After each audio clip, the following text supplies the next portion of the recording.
Well, what is up, Mission Church? Happy New Year. Man, I am so looking forward to a better year this year in 2021. My name is Mike Hickerson. I am honored to be the lead pastor of Mission Church.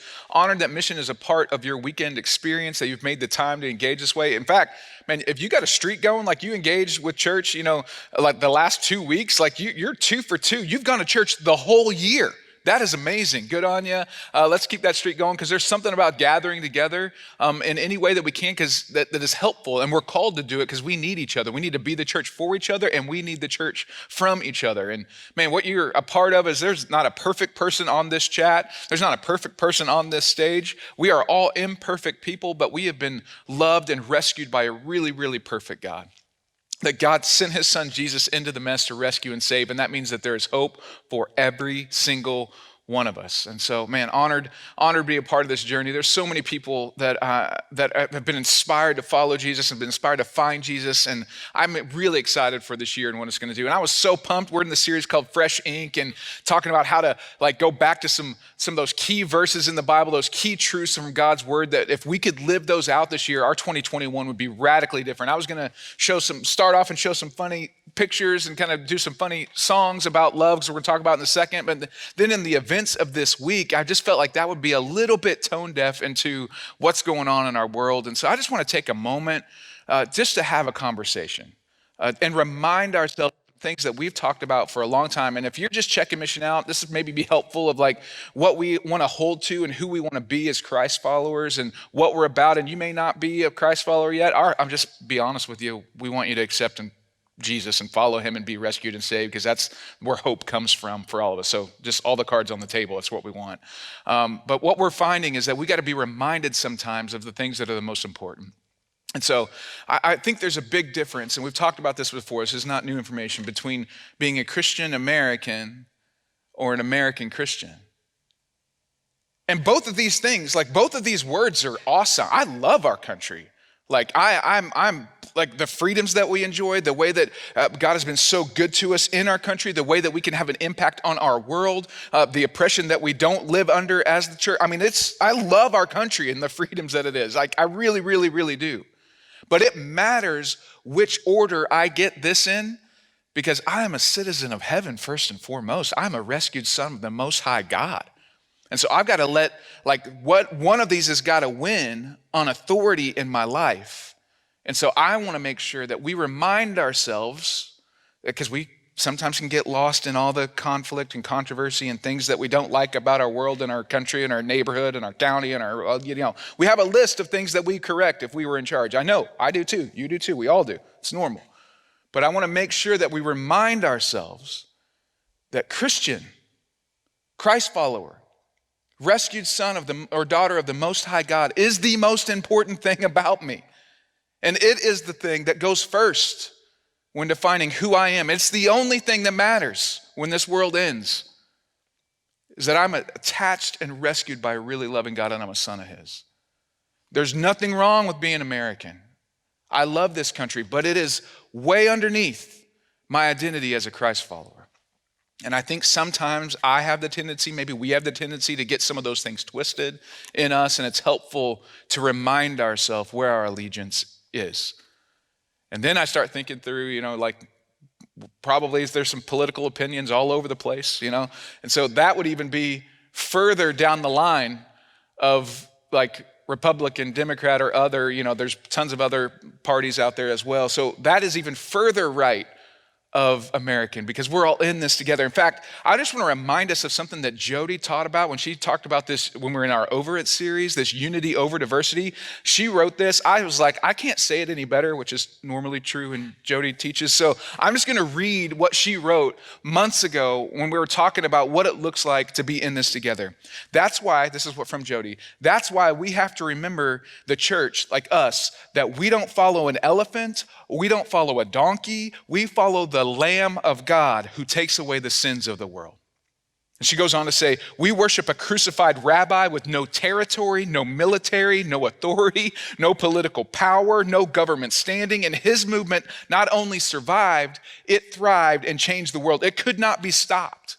And we, Every single Jesus follower that is listening or watching is part of that movement. Not the cancel culture movement when we disagree, but cross culture. The cross of Jesus that cancels our shame and guilt with love and grace. The cross of Jesus that cancels the sin debt, the rebellion that we have against the loving God. Because of what Jesus canceled on a cross for us, we are grace givers, unity builders, peacemakers, and forgiveness extenders. And this is why we have to remember that it would be so foolish for us as believers to divide over politics or parties, because one day those parties will be done and Jesus will still be king. And I know it's complicated. And I know it's heartbreaking. But the way of Jesus is to help people be rescued and saved, not to come to some kind of power and control. And man, more than ever this year, our country needs the church to shine bright like a city on a hill, as much love rescued sons and daughters, and be an accurate representation of what his kingdom in this world would look like. And if you're just checking out church for the first time and you got baggage, or you're like, man, this is why I don't like Christians, because of what I watch and what I see and how we get portrayed, I understand. And I would just say, man, it is hard enough to come to faith in God without Christians getting in the way. So I'm sorry. But for those of us that are authentically trying to live out a relationship with God, because he rescues and saves and he's so good, and being transformed by God to make us into the best version of ourselves and live out how we can be the kind of people that help bring hope for everyone because God rescues and saves and point people to Jesus. That's what we want to be about. And that's what I would want for you. Man, I want all of us this year to get closer in our relationship with God. Right? And I want all of us this year to be in a saving relationship with God and be transformed from the inside out into the best versions of ourselves, and live out this faith in a compelling way. So that's where we've been, trying to figure out this fresh ink thing that we want to navigate, where we want to get back to some of those basic things in a good way of what it means to live out and be the church and be Jesus followers in a world that needs more hope than ever. Like last week, bro walked us through Micah 6:8. It was like, if you haven't listened to the message last week, go back and listen to it. It is one of the best like New Year's start off the year messages you could ever think through. But he said, this is what Micah 6:8 says. He has shown you, O mortal, what is good. And what does the Lord require of us? To act justly, love mercy, and walk humbly with your God. And get that tatted on you somewhere. Live out that fresh ink from God's word in this year, and you would have a great year. God would do immeasurably more than you could ask or imagine through us this year if we would just take that fresh ink thing. Today we're going to walk through loving God and loving people. We'll kind of get to that in a second. Next week we're going to talk about how we can be salt and light in this world. And then we're going to walk through where Jesus said, I am the vine, remain in me, is one of the fresh ink things that we could get about this year. And then we'll end it with Baptism Sunday. We're going to have baptism. It's going to be cool with being a child of God, and that our identity can be in that. Man, don't miss a week of it. Because I think we want to get back to some of those things that have always been what the church and what Christians have been called to live out. We just get lost sometimes along the way. And if this is all new for you, this is a great place to start about how God will transform us from the inside out. I don't know if you've ever thought about like what God thinks about you. I mean, we say a lot around here, like what you think about God. What comes to your mind when you think about God is the most important thing about you. There's a quote from a spiritual guy named A.W. Tozer that said that a while ago. But I've been thinking this week, like, what do you think God thinks about you when you come into his mind? And people are on the chat are like, oh no, man, I can't really say that word in the chat right now because you know what you think about yourself, and maybe you think about yourself more low than you probably should. But I think when God thinks about you, this is where I want to go. When God thinks about you, maybe this would be transformative for our year this year to get this started. When God thinks about us, his primary response immediately is that he loves us. Now, don't give any qualifiers of like why he wouldn't do that to you, or yeah, I know that, Mike, but you don't understand. But he also probably thinks blank about me because everyone in my life has always thought blank about. No. When God thinks about you, his response is love. There is nothing that you could do to make God love you less. There is nothing that you could do to make God love you more than he does in the moment that he sent Jesus for you to rescue and save. There's nothing that you can do today. There's nothing that you can do tomorrow. There's nothing that you're thinking about doing right now that's going to impact his movement and his affection and his will for your good and how he moved throughout all of history. When he thinks about Mike Hickerson, he thinks, I love that kid. When he thinks about you, he thinks, I love that kid.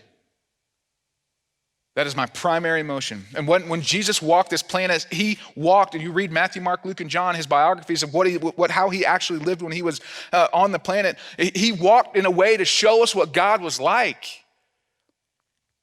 And Jesus often found himself between two groups of people. There were these law keepers and law breakers. There were people that felt like they were close to God because they did everything right. And then there were people that felt like they were far from God because they couldn't do anything right and they did most things wrong.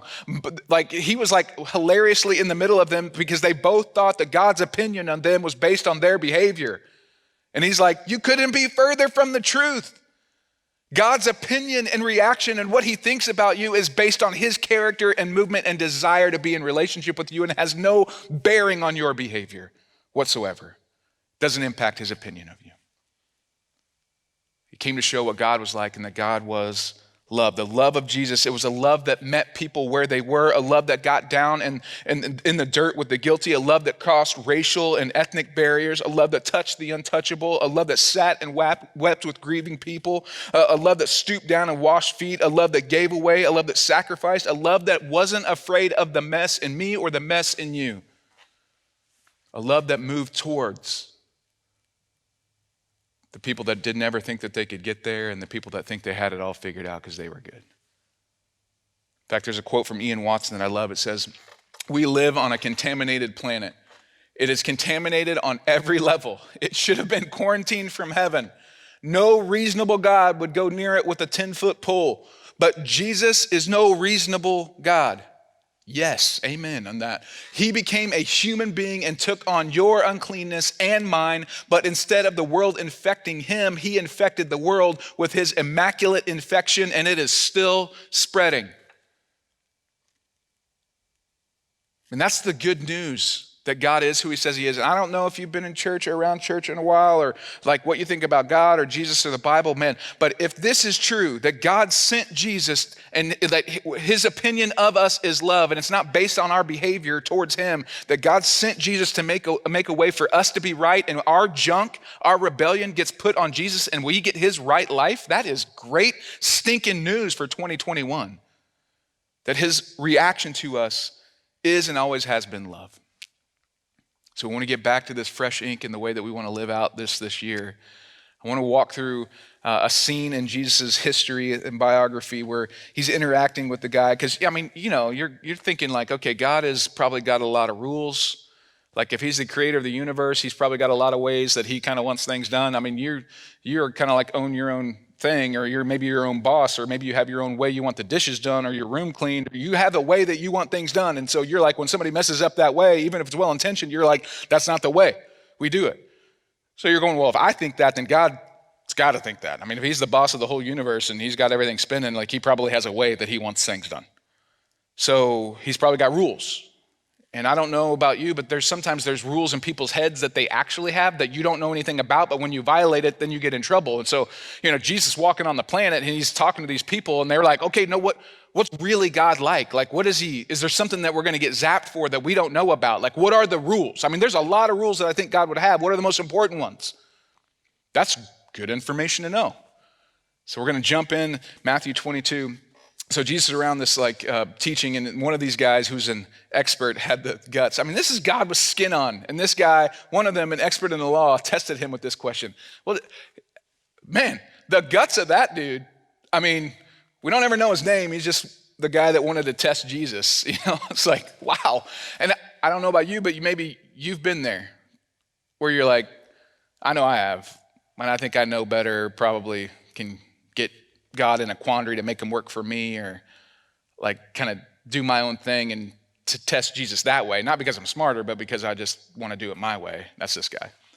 He tested him with this question: Teacher, what's the greatest commandment in the law? I mean, there's a lot of laws. What's the greatest one? Like, you got to help me out. That's not a bad question. But he's testing Jesus. Jesus replied, love the Lord your God.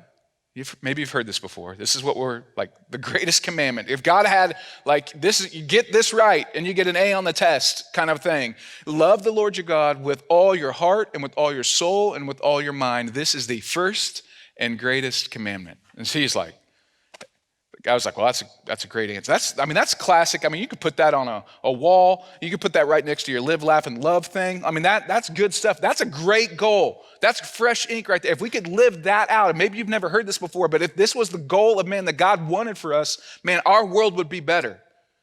Your family, my family, our church, our community, our country would be better if this was the goal. Not just for everyone in the world, but for the people that are Christians. If this was the goal, our world would be better. It goes on. Jesus says this way. And, the guy only asked for one, but Jesus gives him two because Jesus does it on his terms and not yours. That's maybe something for some of us to know. And the second is like it. Love your neighbor as yourself. All the law and the prophets, all the Old Testament is what he's saying. All the left side of your Bible that you don't understand, that you get stuck in all the genealogies, all of that stuff hangs on these two commandments. Love the Lord your God with all your heart, mind, soul, and love your neighbor as yourself. So love God and love people. You want to have a great 2021? You want to get some fresh ink? Love God and love people. That's what Jesus was calling us to. And that's what we're going to go after.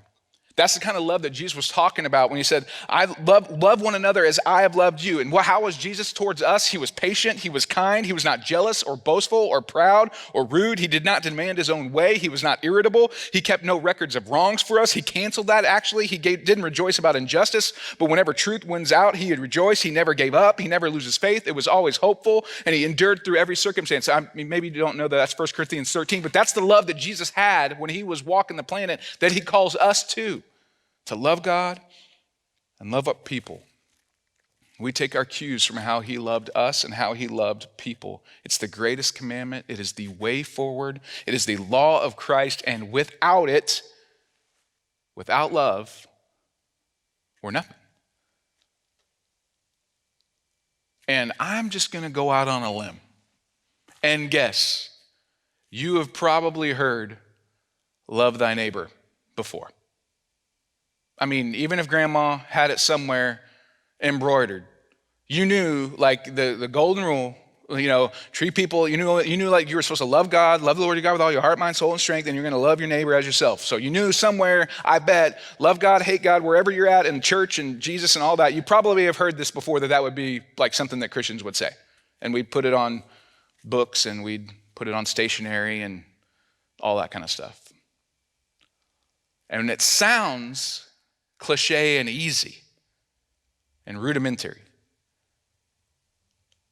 But I don't think it's easy. The longer I live and the more aware of my need for the love of God personally, I realize how difficult it is for me to love my neighbor sacrificially. Maybe I'm the only one. Because I would say like there's a blank that I know it's supposed to be love your neighbor. I know it's supposed to be that.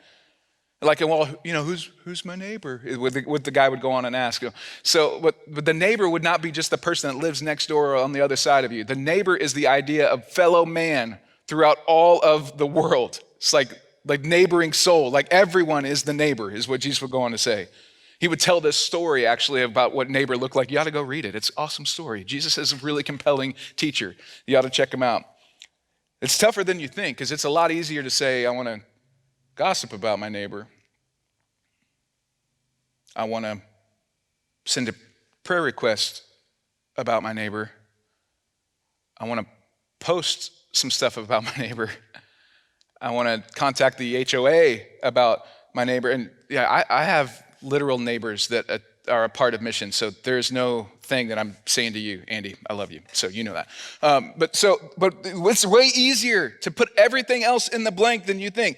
And then you start thinking about the workplace, because you would have neighbors in your workplace, because it's not just people that live next to you, it's people that you're in your sphere of influence. And workplace, you'd say, well, it's a lot easier to compete with my neighbor, or trample my neighbor, or profit off of my neighbor, and then you're getting traffic and you have actual neighbors that are there in your place too, and it's easier to cut off your neighbor or curse your neighbor or wave digits at your neighbor. It's just way easier to put other things in the blank than love. And in times like this, when there is so much need and there is so much hurt and there is so much evil in the world, it's a lot easier to say, forget your neighbor, neglect your neighbor, exploit your neighbor, cancel your neighbor, even hate your neighbor. I'm not just saying the people that live next to you, I'm saying other men or women created in God's image.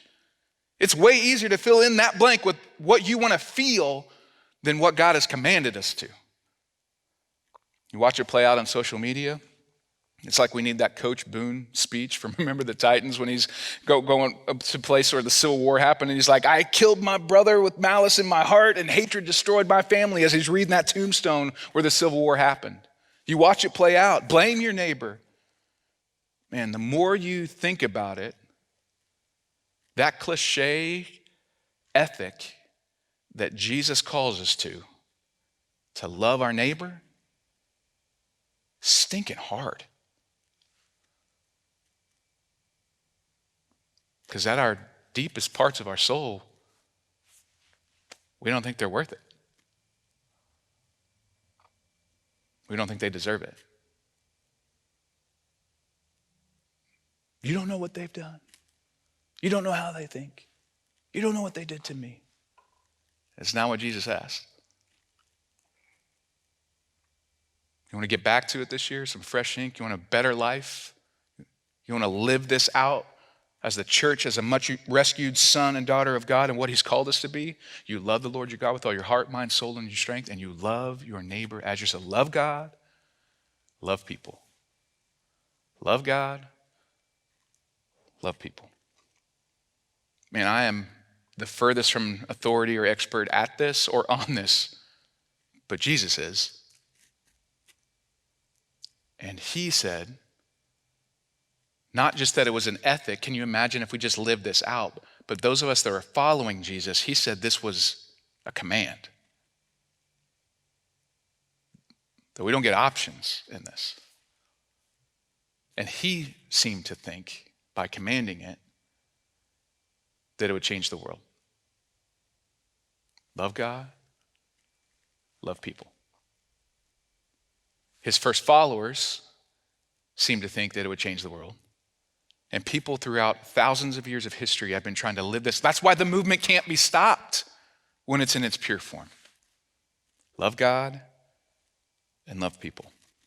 In fact, I'm realizing that we know how valuable something is when we realize the price that could be paid for it. I mean, I've got stuff that I wouldn't sell to you for $1 million because it's so and it's nothing to you, but to me, it's valuable. So something is worth the value of what somebody would be willing to pay for it. And what I am learning, and maybe what would be helpful for us, if we're going to love God, we're going to love people, everyone is someone. Well, that's going to blow your mind. You just think about that for a second. Wow, Mike, that's the best thing I've ever heard. You are so creative. So I'm just kidding. Everyone is someone. And we could know the value of everyone because of what someone was willing to pay. And there is not a human that you have ever interacted with in any way, shape, or form that God didn't send his priceless son to pay for. So how do you treat something of value? You're careful. You honor it. You don't just throw it around. You don't talk bad about it. You don't slander it. Love God. Love people. Everyone is someone. And what I would love for us to be Because, if you ever had one of those price tag putter on things, I don't even know what it's called, where you could set the price tag and you could do that wherever you wanted. What I would love for us to be as we love God and realize the price that was paid for my rescue, holy cow, and we love people and realize that everyone is someone, that we would be known as the price tag putter on of everyone. We increase the value of everyone that we interact with because we know what their soul is worth. In every situation we walk into, putting the price tag on you because I know how valuable your soul is. It's worth the blood of Jesus to rescue and save. You may not believe it, but I'm going to treat you as someone of great value because I know the price that was paid for you. You have no idea how valuable our neighbors are. But we got to get that command right and attach that value to them so that we treat them in accordance with how they should be treated. Love God and love people. And we can do this. I just want to one of my quotes from one of my favorite authors is a guy named Dallas Willard. And what he said about love is he said, to love is to will the good of others. And when I love something, I am devoted and dedicated to its well-being. I mean, that could apply to God, that could apply to our neighbor, that could apply to flowers in your garden, that could apply to my smoker that I got and have been smoking meats. I love that. I'm dedicated. I'm dedicated to that thing's well-being. It can apply to your bank account. I love my bank account. I'm dedicated to that thing's well-being. To love is to will the good of the other. If I love someone, love God, love people, all my actions, all my interactions with them should be intended for the best of them, usually at cost to me. Everything I do regarding the other person, whether indirectly or directly, would be for their best interest and not mine. Love God and love people is the most important spiritual output that you could have this year. So they asked Jesus, what's the rules? Like, what's the sneaky thing that God really wants from us? Love the Lord your God with all your heart, mind, soul, and strength. Love your neighbor as yourself. Love God, love people. Let's get after that. So how can I be like that? First and foremost, this be practical. We've got to understand how loved we are by God. That the rescue, that maybe some of us need to realize that the price tag on us is high. And we are much loved sons and daughters of his. So lift your head up and live into who you are, who he said you be, the price that he paid for you. Get really good at that in 2021 and love God with all your heart, mind, soul, and strength. Second, we got to start small. We don't have to be miracle working, superstar, loving everyone and loving the world and changing the world people. Just love, will the good of the other to the neighbors in your world that you have influence over where you can. Be somebody that's attaching high value to the souls that you get to interact in. God has uniquely placed you near. And start small. Third, I would say, everyone we engage with, we got to communicate value. Because they may not even know it yet, how much they're worth to God. There's a high price tag on every soul in the whole world. Yes, even the ones that look different or vote different or act different or talk different. Yes, we want to be the kind of people that communicate value. That's what we can do this year. In fact, I saw this quote, and I don't even know who it's from, so don't at me. So it's be the kind of person that makes people love Jesus and not hate Christians. That's not a bad goal. Love God, love people. And you can do this.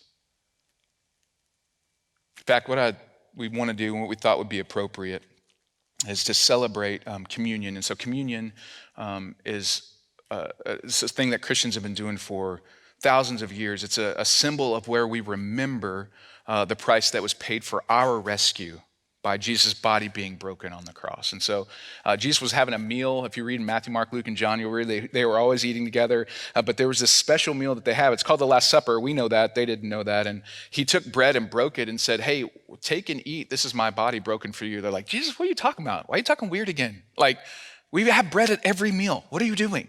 And then he poured out wine. Whatever you're using is probably juice or something else. And I've got juice up here, so don't be scandalous. But he poured out wine and said, take and drink. This is my blood poured out for you. When you do this, remember me. And they're like, Jesus, we've had this at every meal we've ever had. What are you talking about? And they didn't get it till he was crucified. And so for thousands of years, Christians have said, okay, we want to remember, we want to do what Jesus said. We want to remember the price that was paid for us and how he came towards us and how he loves us. And that love compels us to live differently. So wherever you're at, we're going to take this together. If you've already taken it, you're okay. So, but if you haven't, we can take it together. We'll do this. Take the bread and whatever you have to say, man, God, we are just so grateful. And remember the price in your body being broken for us, and we're grateful.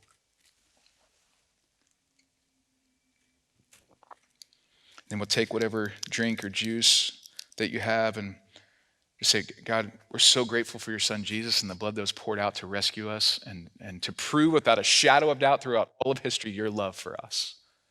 So we take and we remember and we're grateful.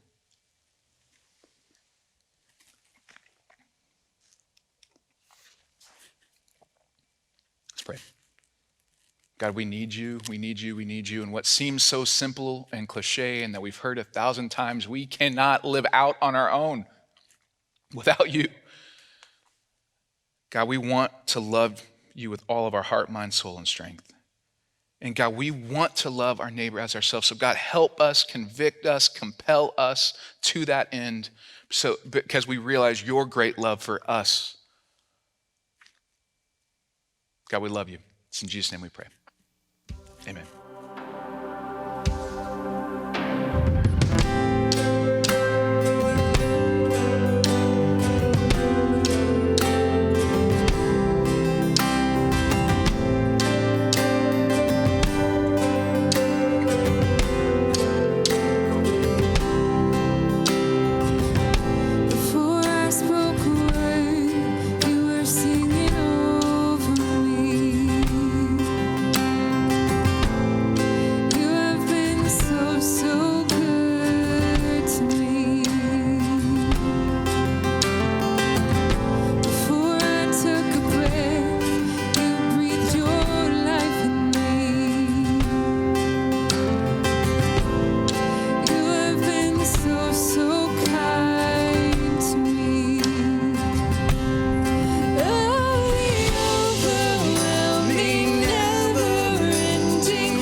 to me.